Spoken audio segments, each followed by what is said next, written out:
Entonces Jesús dijo a sus discípulos: Si alguno quiere venir en pos de mí, niéguese a sí mismo y tome su cruz y sígame.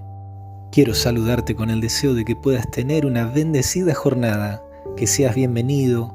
Comenzamos de esta manera Mensaje Celestial y la invitación para esta semana es poder conectarnos con la palabra de nuestro Dios y a través de ella que podamos desarrollar el tema central de estos días, que será discípulos del Maestro.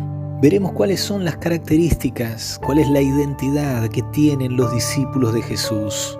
Y si tú quieres ser un seguidor, un discípulo de Cristo, yo te invito para que cada día de esta semana puedas recibir la meditación que traemos a través de Mensaje Celestial. Pero no solo eso, sino que también te motivo a que puedas compartir estas reflexiones a tus contactos. Y la primera característica que queremos analizar de los discípulos de Jesús la encontramos allí en el Evangelio de Mateo, capítulo 16, verso 24. Jesús dijo a sus discípulos: Si alguno quiere venir en pos de mí, niéguese a sí mismo.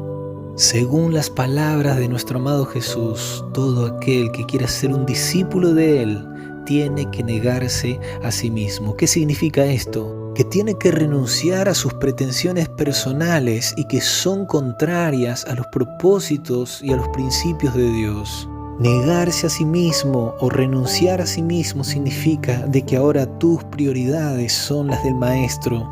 Y más allá de que tú puedes seguir viviendo tu vida personal, familiar, no obstante, todo lo que hagas tendrá que estar sujeto a los propósitos de Dios, porque tú has aceptado en Cristo Jesús tu Salvador, pero también el Rey de tu vida, el soberano de tu corazón. Y en la palabra de Dios tenemos a alguien que llegó a ser un discípulo, un seguidor maravilloso de Cristo Jesús, el apóstol Pablo, quien allí en la carta a los Filipenses relata en el capítulo 3 cómo él en un momento al encontrarse con Cristo dejó de lado sus pretensiones y éxitos personales para poder ser un seguidor de Cristo. En el versículo 4 y 5 él menciona: aunque yo tengo también de qué confiar en la carne, si alguno piensa que tiene de qué confiar en la carne, yo más, circuncidado al 8º día, del linaje de Israel, de la tribu de Benjamín, hebreo de hebreos, en cuanto a la ley, fariseo. Allí el apóstol Pablo menciona sus antecedentes que desde nacimiento demostraban su identidad, de qué nación era, de qué tribu era descendiente, hasta inclusive menciona cuál era su afiliación religiosa, su identidad religiosa, fariseo.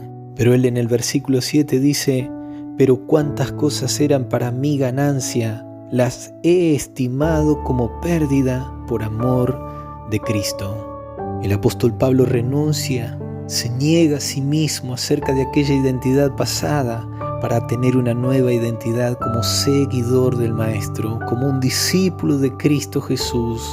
Y de esa manera aquel que era Saulo de Tarso llegó a ser el gran apóstol Pablo, aquel que dirigido por el poder de Dios llevó el Evangelio a tierras lejanas, aquel que no solamente le predicó a sus compatriotas judíos, sino que también fue una luz para los gentiles, levantando iglesias, fundando congregaciones, pero todo en el poder de Cristo Jesús. Pablo se identificó como un seguidor, como un discípulo del Maestro. Yo quiero invitarte a ti en este momento, en esta hora, a que puedas reconocer esta primera característica de un discípulo del Maestro: negarte a ti mismo, renunciar a lo que tú eres y que te es contrario a los propósitos y a los planes que Jesús tiene para ti. Y que de esa manera puedas identificarte como un seguidor, como un discípulo de Cristo Jesús.